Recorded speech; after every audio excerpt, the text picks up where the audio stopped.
Welcome to Brain in a Vat. We're delighted to be joined by Bob Fischer from Texas State University. Bob is the author of a forthcoming book on animal ethics, and we're going to be talking about animal welfare from a range of different perspectives today. Bob, would you like to start with a thought experiment? A Siberian tigress goes through a perfectly healthy pregnancy and has three healthy cubs. And that very same day, the zoo director decides to have those three cubs euthanized, their bodies frozen and shipped to a lab elsewhere in Germany where they were dissected for research. And the reason this happened was because during the pregnancy, they discovered that the father of these cubs was actually not a pure Siberian tiger. There was some more complicated ancestry. And that was enough to make it so that those cubs could not be used for subsequent breeding. So what zoos do, and this is the general policy of zoos that meet various important international accreditation standards, is that they trade animals around between zoos to preserve viable breeding populations. So we want to make sure that we have viable offspring. We want to maintain sufficient genetic diversity among the animals. And so the way we do that is by trading these animals around. But those cubs couldn't be traded because they weren't pure Siberian tigers. And so they were worthless from the breeding perspective. That raised this question, well, can we afford to keep them? Can we afford to, have them on display regardless? But the answer to that question is pretty clearly not. Tigers are not cheap to have. They eat enormous amounts. They require larger habitats. Their veterinary care, of course, is difficult and complicated in various ways. And so the choice was made to euthanize. They actually had considered aborting during the pregnancy, but decided that might be too much of a risk to the mother. And so they waited until birth, euthanized, and froze for research. And I share this story not to defend any particular conclusion, but rather sort of put on the table this issue that might not be as obvious to us when we start thinking about zoos as conservation entities and as entities that are invested in promoting the good for animals. They seem to be particularly concerned with promoting the good for species rather than the good for individuals, because presumably for those three cubs, their lives did not go as well as possible being euthanized on day one, whereas they could have been, were sufficient resources invested. And that just pushes us to consider, okay, well, what sort of institution are we talking about here? What are its values, in fact? Are those values that we can defend once we start taking animals seriously as individuals? And long term, like what's the goal for institutions of this kind? What should we want insofar as we take animals seriously for places like zoos? How do we want them to operate? What goals should we try to get them to adopt? So I'll throw that out there as a place to start. So much to discuss. Very curious to see where we go. So it seems like, imagine we had a program for having diversity of human beings. And we said, the Papua New Guineans look like they're kind of on the border of extinction. So let's set up some reserves where we can save them from extinction and we can get people to donate. And one way to do that is to have people sort of, let's say, trade in Papua New Guinean babies. There's some wealthy Americans who say, we would just love to have a sauteed Papua New Guinean and we'll pay enormous amounts for it. And this would be really good for protecting the community overall. We might think that's immensely repugnant because you're not treating the individual in the way that they, ought to be treated. So we don't buy this idea that you could sacrifice some individuals for the sake of maintaining a cultural group or a language group. But as you point out in the sort of conversation, the conservation case or the zoo cases, that's exactly what we're doing. So we say this thing doesn't matter in and of itself. What we care about is diversity. And I suppose the question is why we care about it. So is it totally anthropocentric? In other words, we like the idea of there being this variety of animals around. And some of that means there must be a pure animal, so in other words, we say, oh, we don't want the tiger that's tainted by some bad blood. So we want the pure breed one. And maybe with dogs, we think, well, we want to have a kind of manufactured breed. So pugs have these really cute looking things, and we can engineer them in a manner that will lead to a lot of their suffering. Pugs often have breathing problems, but we enjoy them. They're fun for us. Is that okay? In other words, if we say these things don't matter in of themselves at all, they're kind of like moving works of art, they just have aesthetic value, and that's how we should treat them. Yeah, great. So there's a lot to tackle there. So the first thing is, this is a really common test that people employ in discussions about animals, who think that there's something wrong with speciesism. And so just, super quick recap, this thought here is, hey, look, in general, we should not make distinctions between beings based on arbitrary, morally irrelevant categories. So, I shouldn't just be like, you know what, I've always liked brunettes better than blondes. And so the brunettes in my class, they all get A's, the blondes get D's, and that's the way we're going to hand out the grades, right? Hair color seems morally irrelevant in the grade giving arrangement. Likewise, lots of people have argued, species is morally irrelevant. So individual capacities like intelligence, like the capacity for agency, like the ability to feel pain, like those sorts of things, all of those things matter morally. But the pure biological fact of belonging to a particular species, that isn't the kind of thing that's morally salient and distinguishes between individuals. You can't just say, well, you're human and you're not, therefore, you need to point to some other capacity that distinguishes these individuals, right? And when you started talking, Mark, what you did was you said, well, let's essentially just come up with a scenario where we replace the animals with humans and see whether we judge it the same way. And if we don't judge it the same way, then there's sort of like a presumption that like maybe there's something speciesist here, right? That was the strategy that you were employing. And in general, that seems like kind of a decent way of going, at least as a first pass. The reply is always going to be, but look, aren't there some kind of differences between human and non-human animals that explain why, yeah, we should not promote, the Papua New Guinean ethnicity at the expense of the rights of individual Papua New Guineans, whereas that's okay to do in the case of non-human animals. And you might think that like, well, maybe you think that, humans are agents and have rights, whereas animals are not morally, moral agents and so don't necessarily have rights. Some people have that kind of view. Humans have an interest in continued existence. Maybe animals don't have those kinds of desires for the future that would make it, such that death is bad for them. And so that's why we shouldn't be killing off or otherwise, engaging in eugenics to promote human ethnicities or races, whereas it's okay to do that in the case of animals. So, I mean, the first big question we're gonna have to tackle is, how on earth do we think about there being any relevant differences that would explain why the sorting or the attempt to preserve species or groups of any kind could be a mistake in the case of human beings, or not a mistake in the case of animals. So that's the first thing to say. Second thing to say is, I actually think that people's intuitions about the human case are complicated. So it does seem pretty clear that people do value the preservation of particular people groups.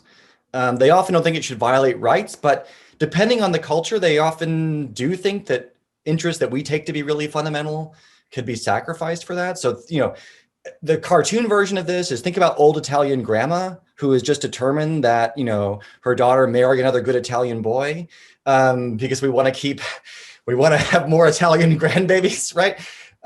Or great grandbabies. Well, she might even be willing to like run roughshod. This is like, the plot of many movies, run roughshod over her daughter's desires to try to promote that goal. And it sounds like, what we might think of, you've got some right to choose your partner. Grandma doesn't really think so. You don't have a right to choose a partner who's not Italian. You got to have one like that. Italians, of course, are not the only people who care about these sorts of things. But, that's that stereotype, I think, does have some basis where people, they think group identity matters in some way, that that they're willing to sacrifice other goods, even goods that we might think of as kind of central to autonomy for the sake of preserving it. So that's the second thing, just to say, it isn't so clear that the human and non-human animal cases are, entirely different. And the last thing, just about the really interesting point, like, is this just, are animals just artworks to us? And we're dealing with this kind of like massive anthropocentrism in the way that we're conceiving of these things. Part of me thinks that, like, ever being willing to sacrifice the individual for the group, given that species are not, like, species can't feel pain, right? Tiger as a species never suffers. It's only individuals who can have that kind of loss. So part of me thinks, oh yeah, that's a good reason to be worried about this shift toward the species, to valuing the species at the expense of the individual. But I can at least get myself in the mindset of thinking, well, evolution is a horrible, terrible, disturbing, brutal process. And yet it has produced these remarkable forms. And there is something incredibly impressive about the diversity of life. And anybody who spent any time studying biology can just be amazed, when you think about the differences between, the octopus and the whale shark and, the chinchilla and the gazelle. And you just can be sort of awed that we live in a world that has wrought this much diversity. And I don't know that it is an aesthetic response and a kind of aesthetic appreciation, but it might not be just that. Or insofar as it is just aesthetic, it might be kind of an especially important aesthetic response.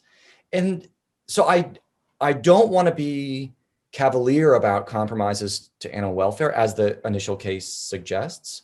But I also don't want to dismiss that valuing as wholly misguided. So Bob, listening to you and Mark debate this, it's what's going through my head is, what are the tools that the two of you are using here? Because in the human case, there's two main tools that ethicists use. It's consequentialism and deontology. So consequentialism is the view that an action is right just in case it has the best consequences for everyone involved. And deontologists think that an action is right just in case it satisfies certain duties and doesn't violate other duties. Now, when it comes to consequences, we can make sense of that in relation to animals, because those consequences are often related to suffering. So, when it comes to animal suffering, we want consequences that don't involve animal suffering. But when it comes to deontology or duties, it's not entirely clear what the rights and duties are in relation to animals. Do animals have rights the way humans have rights? And what are those? And if we can't make sense of deontology, then do we just fall back to consequentialism? I'm not particularly sympathetic to rights theory myself, but if I were a rights theorist, I don't think I have any special problem with rights for animals. And the reason is that, look, any plausible theory of rights is going to have to explain how rights extend to non-agents, individuals who lack autonomy, right? Since there are lots of humans that we want to say are covered by rights, but lack that property, right? So, infants, the senile, those with severe cognitive disabilities, those in permanent vegetative states, et cetera, et cetera. We often still want to claim rights for them, but they can't claim those rights themselves. They can't understand those rights. They don't act on rights. They don't necessarily have any obligations themselves, right? All of those things just, vanish. And yet, we are okay with the idea of extending rights to those individuals. So whatever story we tell has to be compatible with that. Given that, it actually becomes quite difficult to explain why rights would not get extended beyond the human to the non-human. And I think, if you think about rights as just something like a presumption that your welfare will not be traded off just to aggregate benefits to others, smaller benefits to others. It's a protection against that kind of aggregative argument where it's like, hey, don't cut off my foot to spare each of you a headache, even if when you sort of put the headaches together, or enough headaches together, maybe that's as bad as, as losing an appendage. If rights are there to block that kind of aggregation, well, then there's no obvious reason why that same kind of deontic principle couldn't be extended more broadly. So I want to resist. I want to resist that. I will also say, though, although you're absolutely right that the standard tools that people often bring to bear in these conversations are, utilitarian or consequentialist of some stripe, and a broadly deontological point of view. I often think that it's a bad idea to start with theory when we're looking at these kinds of cases, and that you should almost always start in the middle, like dive into the empirical details, learn as much as you can about what's actually happening in this particular practice. Try to figure out the network of relationships and felt responsibilities and the identities that are at play and the system of incentives and so on and so forth, and start sort of philosophizing in the middle. And yeah, at some point we might surface from that process and talk about things at the level of theory, and say, oh, well, yeah, if you were a consequentialist now, having done all that analysis, we might reach this or that conclusion. But I think we get there sort of, toward the end, and maybe not at all. And it's often best just to think in terms of, well, how far could we get without switching to the level of theory? Because that just introduces a whole new level of things that we disagree about. And if we're trying to make progress on moral questions, adding new sources of disagreement, generally not going to be that useful. So that's how I tend to think about these things. But then I worry that your discussion is going to purely be appealing to intuition, right? So all the time you're raising cases, getting people's intuitions, and then forming some sort of conclusion from those intuitions, and then moving on to another case and building up a framework that way. But there is a danger in that, is that, of course, someone listening to that process, that series of intuitive arguments, could say, but hold on, that's bad induction, right? It's hasty generalization. You haven't considered all possible examples with different intuitions.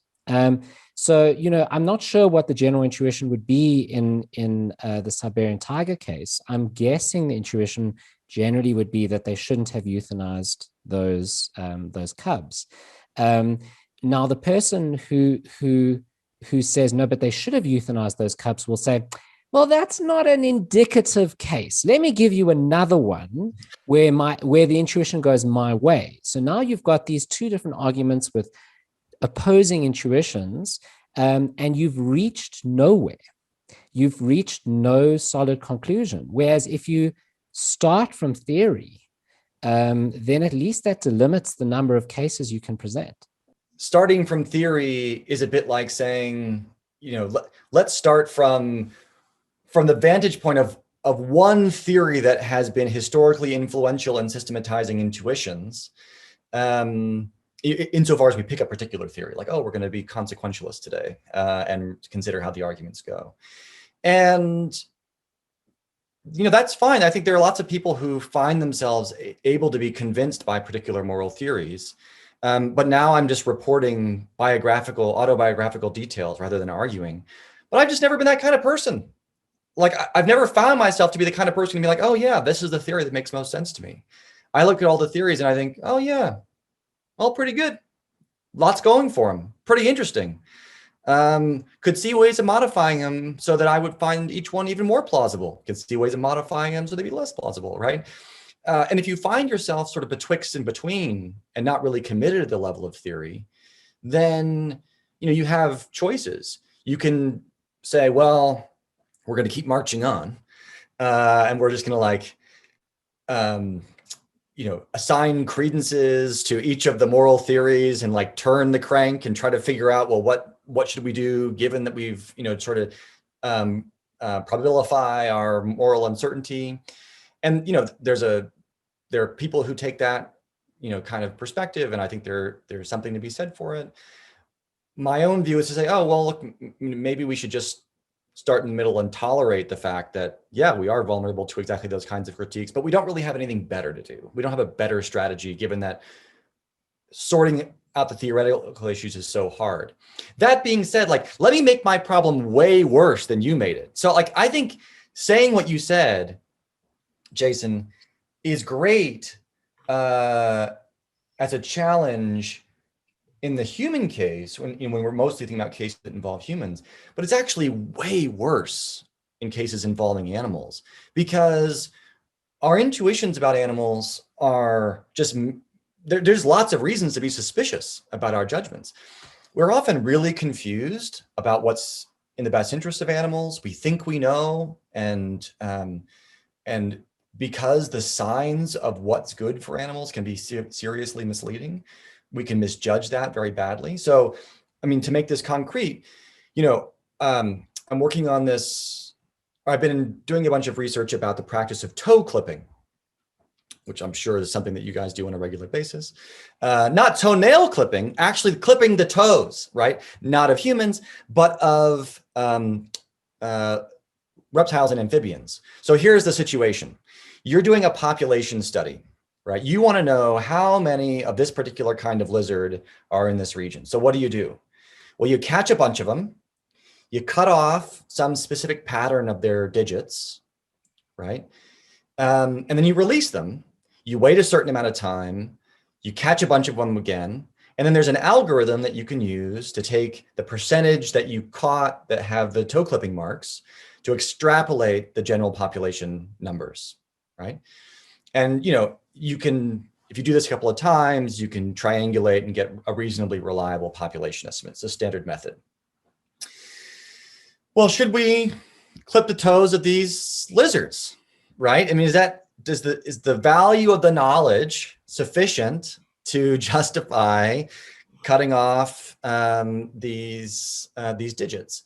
And part of you might just have this intuitive gut reaction against this, and that seems like a totally reasonable thing to have.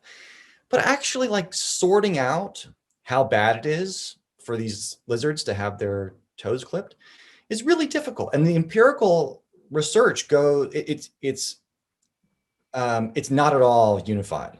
So you can find studies that suggest much higher stress hormone levels as a result of toe clipping, ones that suggest, by contrast, hey, actually it's lower than simply being confined for a short period of time, that the clipping itself doesn't seem to increase it much at all over the base level of stress that the animal is experiencing. You can find some studies that suggest fairly high mortality where, hey, look, for each toe you clip, the probability of that animal coming back, goes down by 9% or 18% or whatever it is after the first toe. And then you can find some studies that find like very low mortality impacts, right? And so because the empirical issue is so messy, what can look like something that's just obviously bad for welfare, may not actually be that bad for welfare. And so even if we're right that, hey, there's something that's not optimal, that doesn't necessarily show that it's that bad, right? In fact, and it could be a pretty minor thing. And so to go back to the initial point you were making, Jason, so like if we say, oh, well, how much should we trust these intuitions that people make in animal cases? And you're worried that actually we're just not that good at making judgments about what's good for animals. Not only do we have the scope of cases problem, we have the issue of trusting the intuitions in the individual situation. Only thing I can say about that is, like, that's a call for doing more animal welfare science, not necessarily a call for switching to theory. But you're right that it's a tough issue.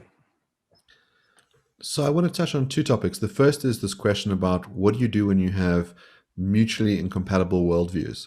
So there's some sense in which fundamentally the deontologist and the consequentialist disagree with each other. And one way that this is sort of seen to play out is in legal settings. So you can imagine that you've got an appeals court with lots of different judges who hold differing views about the ultimate questions, but they agree on low-level principles. And so if you think about someone like Derek Parfit, his final work is on trying to reconcile grand theories. So, and he sort of says, well, we could really try and cash out, utilitarian ideas with deontological ones and contractarian ones. And one way the applied ethicists can think about it is to say, well, maybe there's the series of hoops that you've got to go through. And it might be that we don't have to resolve the ultimate question, but everybody agrees that, torturing a kitten for fun is wrong, either because the suffering or because you think this being ought to be afforded a right, those sorts of things. The second thing I wonder about, you mentioned this, what can we do to animals for the sake of knowledge? And the case you give about the lizard is interesting. And I wonder about other kinds of benefits. So we're in a situation now where, we're facing a global pandemic. We want vaccines. We want, let's say, medicines that could treat people.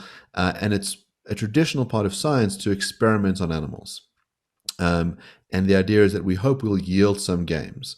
Now, first of all, I suppose one of the questions is, are there any limits on what we can do to animals to get some of these medicinal benefits?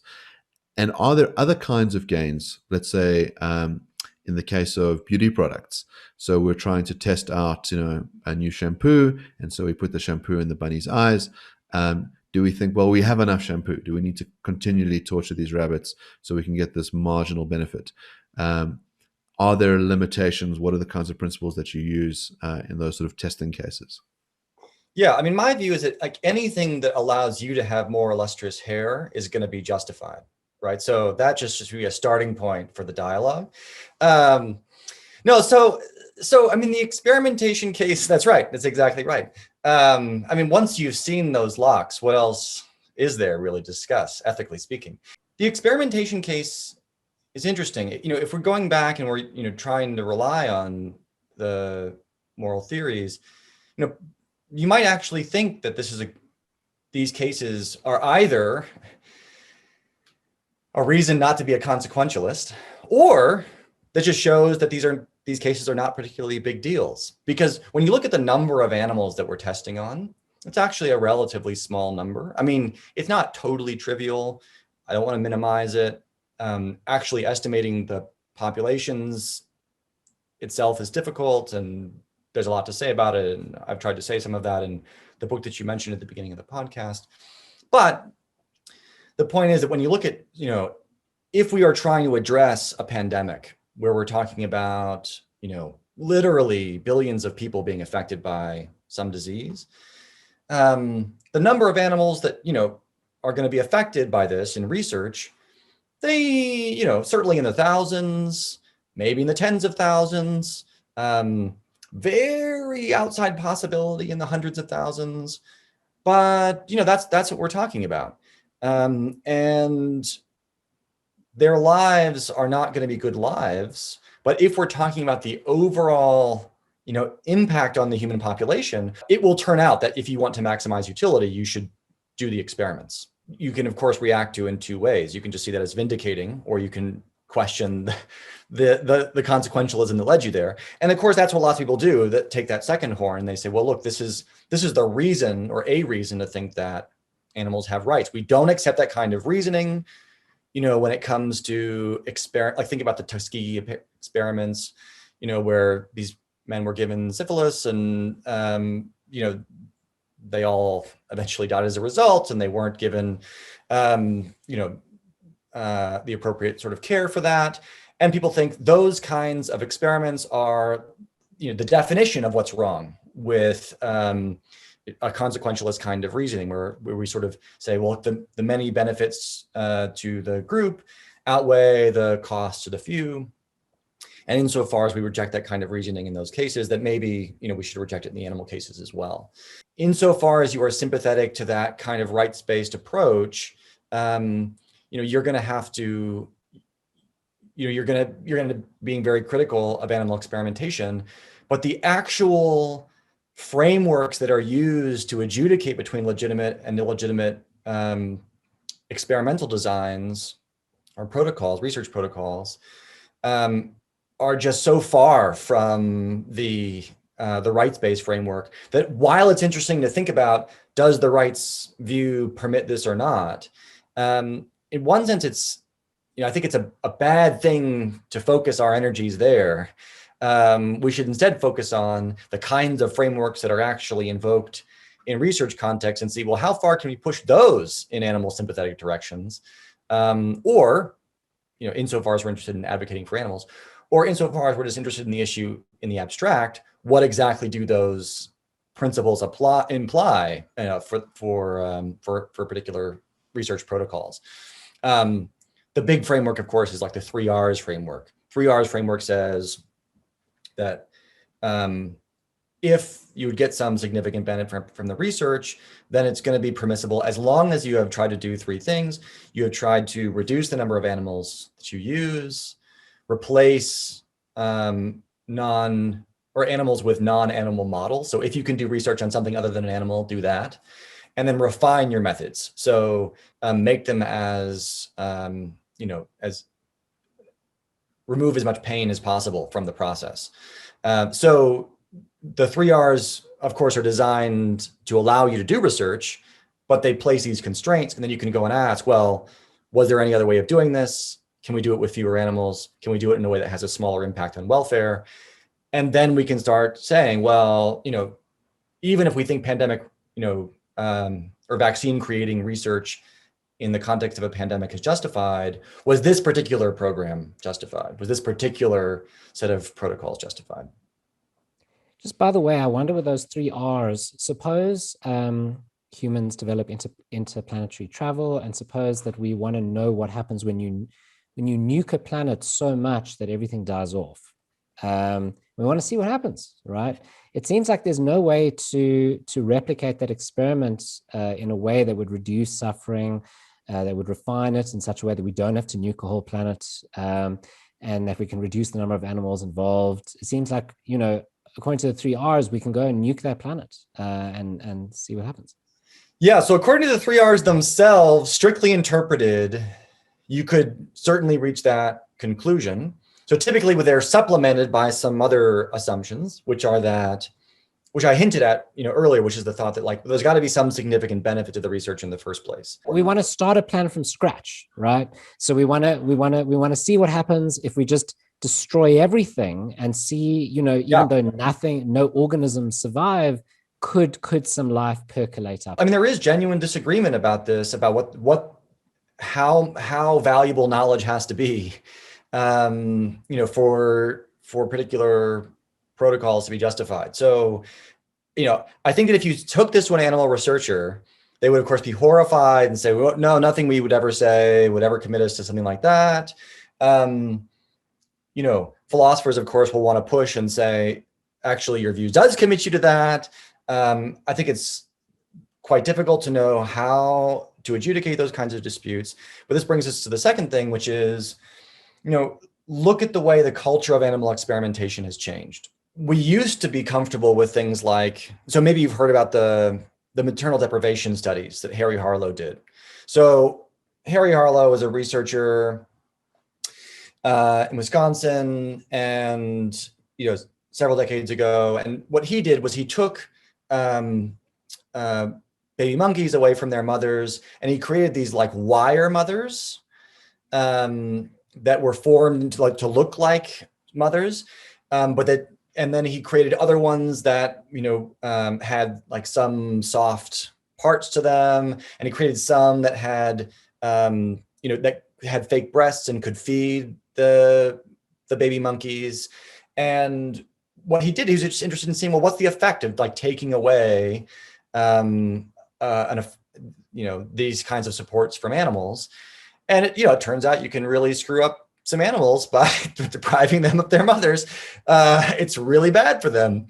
And we learned all sorts of interesting things about just how awful it is for developing primates to be deprived of that kind of loving connection. No institutional animal care and use committee, an IACUC, would approve that research now. That's just, that kind of thing has been considered off the table. So even though, yes, it looks like there's really valuable knowledge there that we might really care about, it's seen as beyond the pale. So if that's beyond the pale, then it doesn't seem too much of a leap to say that destroying the planet is going to be off off the table as an option. But notice that it's somewhat arbitrary, right? Like, it's not that it's clear why, ruling out the Harry Harlow case, the primate experiments, why that should be true. It's just now dogma that we don't do that kind of stuff. And so I think it's really unclear what to say about the value of knowledge, what the commitments of the scientific community are to the value of knowledge that would get exactly the distribution of judgments that they would like to get with respect to which kinds of things will and won't be justified. So I think there is a valuable criticism there, and it's just tricky to make it precise given the way the culture of the place is changing. One of the ways in which people engage with animals is by having them as pets. And I wonder what our obligations are on this front. So you can imagine someone who sort of says, I just think it's so great to have a cute little baby kitten, but as soon as they get to a certain age, I want nothing to do with them. And they just, drown them in a bag, and then they keep going to adopt little baby kittens. We might think poorly of that person. I think what's interesting is often people have these funny intuitions around animals. And I think you're right to point out that particular animals seem to be treated quite differently. So, if you said to someone, how do you feel about having a steak? They say, oh, well, it sounds delicious. Said, how do you feel like having a steak from a dog? And they'd say, that's completely immoral. You can't do that. So, but there's a cultural practice in certain places where, dogs are bred for food, and they're not that different in nature to, let's say, pigs in terms of their levels of intelligence or ability to suffer. But there appears to be different standards that we have. I mean, the other one is, think about the immense outrage that happens when a lion is killed by a hunter, and they sort of stand on top of the dead lion with a rifle up, and we say, this person has done something deeply immoral. And we say, well, why? Is it because lions are these rare, majestic creatures? Would you feel differently if it was a buffalo? And, it's also a big, majestic thing, but there's tons of buffalo. So I wonder about this. In other words, the way we relate to animals seems to be slightly arbitrary. Are there some good principles we could use to work out what the side constraints are, what governs our relationships with them? On the one hand, I'm very sympathetic to this kind of species comparison and just say, dogs and pigs roughly comparable in intelligence. And so, whatever we are judge that it's okay to do to a pig, we should also say that it's okay to do it to a dog, et cetera. And on some level, something like that has to be right. There are certainly people out there, abolitionists who think that it's just wrong for us to be using animals, period. Right? Like inherently, and that even companion animals involve a kind of exploitative use, because, even the sort of the best companion animal guardian who would not want to be framed as an owner because animals are not property, et cetera, that people who have that kind of view might still say, well, they may not actually be providing what's optimal for that being. They're compromising that individual's welfare in various ways because they want to live in an urban environment and live in an apartment, and so that means that the animal has to live in this apartment even if that's not best for the animal, and so on and so forth, right? And so there's some kind of exploitative use, you might say, and that kind of view. So there are these kinds of really radical critiques. There are at the same time these positions that you were describing, Mark, that suggest that, well, we just need to have consistency across the board. It's probably worth thinking about the incredible differences that we have in the way that we treat human beings, and that some kinds of relationships do seem to create the permission to have very different relationships with other human beings. So like, look, not that you guys aren't great, but I would totally let you starve to save my kid. And I wouldn't think twice about it. We could mess around with the cases a bunch, but I'll bet we could find that actually I would do some pretty terrible things to other people, or allow some pretty terrible things to happen to other people, even to prevent like much less bad things from happening to my kid, right? We don't even have to get to the point of starvation. I might be willing to trade, your well-being for pretty minor benefits. At least if we're at the level of allowing, right, what I will actually positively do or refrain from doing. If that's right, and if we think that it's okay to have these kinds of relationships that like create in us an extraordinary devotion to the well-being of others, then, maybe companion animal sorts of relationships do create very different responsibilities to dogs than to pigs, where, maybe in the case of the pig, my duty is non-intervention, right? Just don't mess with him. But maybe in the case of my dog, I have all these positive responsibilities to invest in his well-being and so on and so forth. And maybe if I own cats, which are obligate carnivores, maybe my responsibilities include like participating in the killing of other animals by buying chicken from the grocery store and feeding it to my cat, precisely because I'm in the kind of relationship with my cat that creates these like extraordinary responsibilities to do what's best for her, even if that means all sorts of negative things happening for other animals. That's it's like an uncomfortable conclusion. And yet, unless we are sort of in the grip of a theory, which sounds sort of dismissive, but I'm going to say it anyway because it's a podcast and nobody can be mad at me that much really about it. But like, unless we're just like, I've read, I'm in the grip of some like simple version of act utilitarianism, or like I'm a simple, proponent of some kind of, indiscriminate rights view or whatever. I think we have to recognize that like, the way people construct their lives does place some constraints on the kinds of things that we think we can ask of each other when it comes to these, the way that we relate to individuals with whom we have these most intimate relationships. For lots of people, companion animals are included in those relationships, and that makes the issue pretty messy. So Bob, so far you've kind of taken an agnostic view on a lot of issues. So you've said, well, for any given strong position on a question, the opposite view has some plausibility. I'd like to try and establish one claim that seems to me quite clear and quite clearly correct.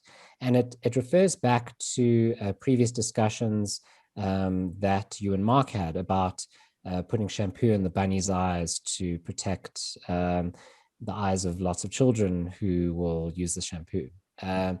Now let's put aside those kind of cases and just like solidify them, raise the stakes a bit. Okay, so we're going to employ a tool that Mark and I love to employ, which is the trolley problem. So you've got this train chugging along on a track, and if you do nothing, that train is going to hit a human person, right?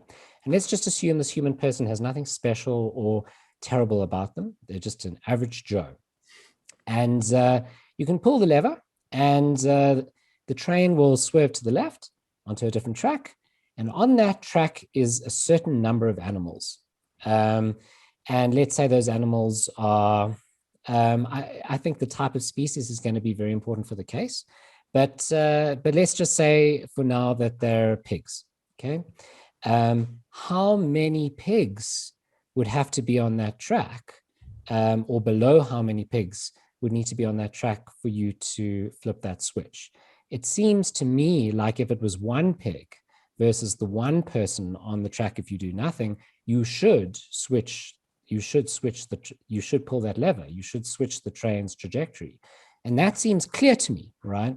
So if it's 1-to-1, I think everyone would agree, the consequentialists, the deontologists, everyone would agree that human life is more valuable.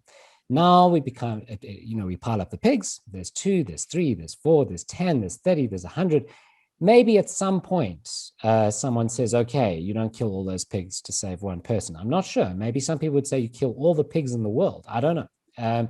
But the point is, it seems clear to me that on the 1-to-1 case, the human is more valuable, both for the consequentialist and for the deontologist. So I wanted to see whether you could squirm out of that claim. I wanted to see whether you could find a way to fence at that issue. So actually, when it comes to something like the dripping the shampoo into the bunny's eyes, the Dre's test, I don't think that that's justified. And, but not because I think, I can point to some particular theory that implies that. I just think, hey, look, when we think systematically about the trade-offs that we're discussing here, we don't actually find reasons that are weighty enough to justify that kind of harm imposed on non-human animals. So it's not that I'm averse to coming down ever. It's just that I don't want to come down typically because I think some particular theory implies it. I want to come down on some more holistic basis that looks at a wide range of reasons that might be linked to various theories, but that are not necessarily invoked because they happen to be falling out of some particular theory. That's the first thing to say. Second thing to say is there's a ton of empirical work on this in terms of the trolley problem that you've mentioned, in terms of the attitudes that people have.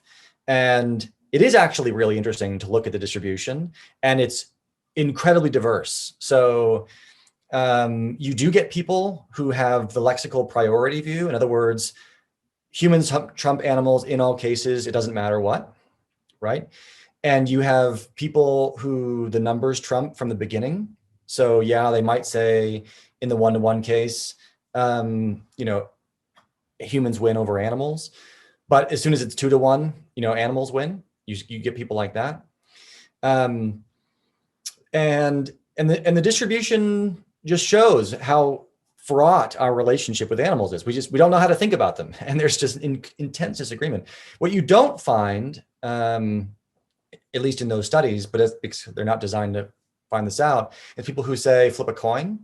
But there are people who have defended views that imply that. So, Paul Taylor famously had this view that, the idea that particular capacities of human beings make them more morally important, such that they have more to lose or whatever. He just rejects that whole sort of approach and says, no, look, there's only the good for each individual as a member of its kind. And there's no comparing them, there's just, the distinctly human way of being and the distinctly Venus flytrap way of being and the distinctly, river otter way of being. And that's just all there is to it. Like, we shouldn't be making any of these sorts of comparisons. So that there are at least views that have the implication that it's a toss up from moment one. But now to actually come to it, because you want to know what I think about these kinds of cases. I mean, I share basically the intuitions that you said, right? So, I mean, I find myself very sympathetic to that. Students have a very hard time distinguishing between what I would do and what I think I should do. Because often we're judging the one based on the feeling of the other, I'm pretty sure that what I would do is this. And so since I always think I do the right thing, what I must do, therefore, is that, right? And I am often very suspicious in myself. I don't think students are mistaken or weird in doing this. I think they're doing something totally reasonable. When you put these hard cases in front of them, they're sorting through it based on, this really, fuzzy heuristic, but the only one they have of trying to think about how they would try to navigate that situation. And when I think about how I would try to navigate that situation, I think, well, yeah, 1-to-1, I save the human. And then as the number of pigs go up, I get more and more uncomfortable. And at some point, probably an arbitrary point that might vary from the times you put me through this, maybe I pull for pigs, but that actually doesn't give me much confidence that that's the right course of action. Because I do sometimes think like, yeah, I can totally get myself in the mindset of the lexical priority, humans always win sort of view. And that, even when you have, 1 quintillion pigs, you save the person. So I sort of hold out the possibility of this sort of massive moral uncertainty that does make it very hard for me to come down in favor of particular conclusions. And that, to go back, way earlier in the conversation, part of why I like this very in the weeds, look at the details, focus on the relationships, understand the historical context, try to map out, who's done what and why and what the incentives are, is precisely because as, I used to work in modal epistemology, so I like really abstract stuff. But like as it gets more abstract, as philosophy gets more abstract, as ethics gets more abstract, I become sort of, my confidence just plummets, In particular cases, I think I can sort my way through the issues and see what makes most sense. And I can sort of feel like I'm balancing the trade-offs correctly. But actually, when you give me these pure cases, which you're supposed to simplify things by isolating the relevant, the morally relevant considerations, my actual response is to say, oh, but at that level of abstraction, anything could be true, and I have no idea what to think. We've like gone so far out that rather than being more confident, I'm more uncertain. That, of course, is not a thing that makes me super comfortable in lots of discussions of analytic ethics, even though I'm someone who, like, my whole career is doing analytic animal ethics. But that's just nevertheless the way it works. You might say that we can have certain moral intuitions about cases. Would any of those make you want to legislate to protect animal rights in a certain way? So if I said to you, you've got the power to regulate, how we treat animals in zoos, in slaughterhouses, in medical testing labs, are there certain laws that you would necessarily put in place? Well, yeah, I mean, if I'm czar for the day and I just get to, remake the world in my image, yeah, things go pretty well for animals in that scenario. I would certainly want to,